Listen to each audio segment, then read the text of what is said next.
What's up, YouTube? DUBKDAD, Team DKF. Talk to you guys about my thoughts about the meta. So I guess we're going to call this video series Divining the Meta. I'll have the title up at the top. First off, what the fuck, Konami?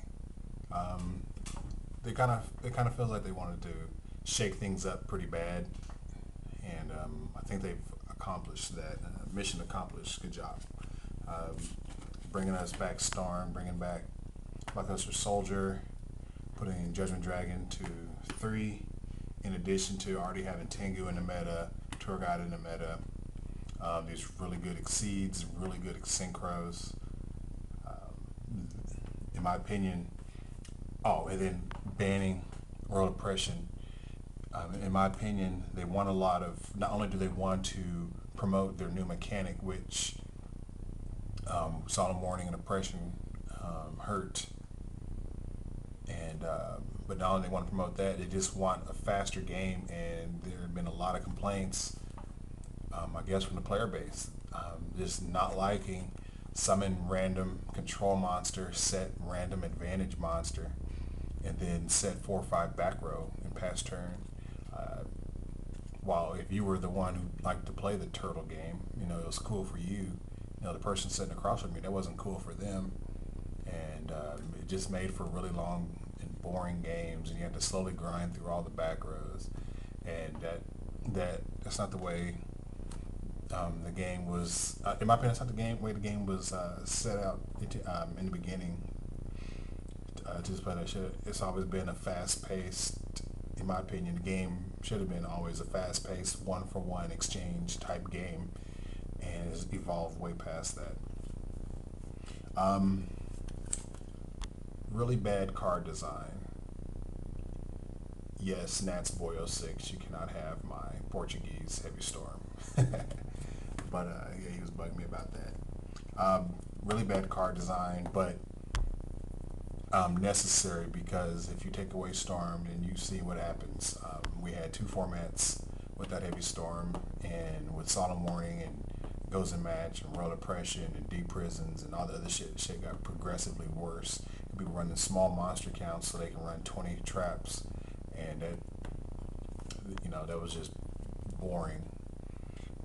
So it's back. So now you can punish your opponent for setting their hand, and don't think for a minute that people will not be setting their hand. Starlight Road, Dark Bribe, those cards you're still going to see play. You're still going to see people playing Gravekeepers, and they're going to be running this shit, and they're going to be running Dark Bribes, because some people just like that. They like to play a setup game and then force the opponent to break through it. And I mean, if that's what you like and that's how you like to play the game, cool. But I don't like to play that game. So if you're gonna Storm, I suggest running Trap Stun, because this shit's gonna get Starlight Roaded when you're playing against those types of decks. And also, with Storm back, it kind of calls into question the do you really want to run Solemn Judgment? Do you really want to still run Solemn Warning with triple MST and Storm? The shit gets picked off. Initially, there's like two camps right now. It's like, well, Solemn Warning is still a good card. You run it because it stops summons.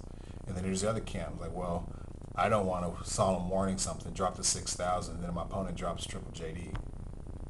After I Solemn the first JD, drops double JD and Soldier or some stupid shit like that. And that could very well happen. I guarantee that's going to happen a lot.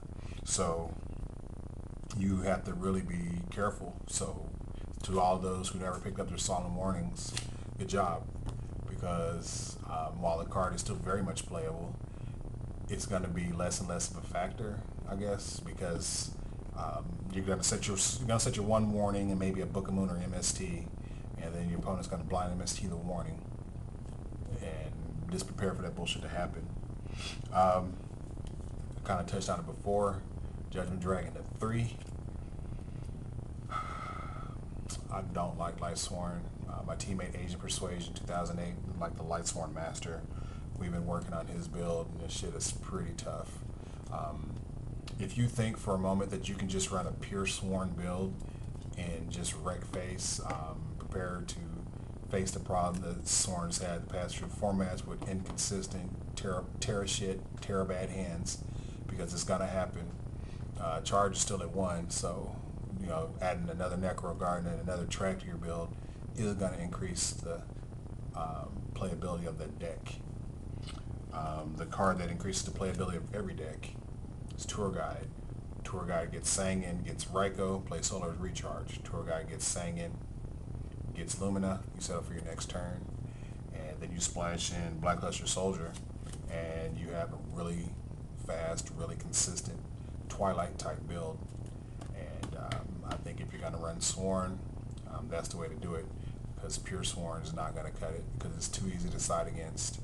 And I understand that the Sworn engine is what wins the games, and keeping it pure increases your chance of being able to drop JD successfully. Only problem is if you don't get your mills going, you just lose with triple JD and Wolf and Soldier in hand. So, you know, trust me when I say this. Talk about the difference between these two cards. Now, you guys know the obvious difference. I mean, less attack, you know, blah, blah, blah, blah, blah.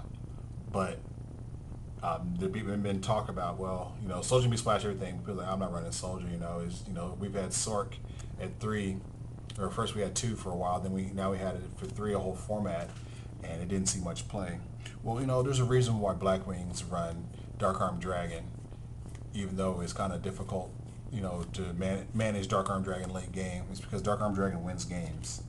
Soldier ends games by himself, unlike Sork. Sork can, you know, kind of gain you a +1, but Soldier's that and more. I mean, this light and dark removing, face up, face down, banishing, easy as hell summoning, 3,000 attack, double swinging, BAMF. I mean, he wins games. And then in a Sworn deck, you know, you drop Honest. I mean, he can virtually OTK with 1 card, or 2 cards, I guess. So that's the difference, and that's why I feel it's going to be splashed. I mean, you're going to see that shit in Agents. You're going to see that shit in Light Sworn. You see that shit in Plant variants. You're going to see that shit in Zombies. I bet you see that shit in Dark Worlds. You're going to see that shit in Fabled. I wouldn't be surprised if you see that shit in Tech Genesis. I mean, the card is going to be everywhere, so just be prepared for it. And have you guys seen the price of Invasion of Chaos Blackluster Soldier? I mean, I'm so glad that I convinced my team years ago to start a band collection. IOC Blackluster Soldier is hitting for about 65, 70 bucks, and first edition is higher. I mean, that's stupid. So, I mean, if you ain't got one now, I don't know what to tell you. Alright, so the next video, you guys, this one is wrapped up, but next couple of videos we'll talk about decks I feel that are viable, decks that are no longer viable, and my final thoughts. It's DUBKDAD, Team DKF, and I'm out.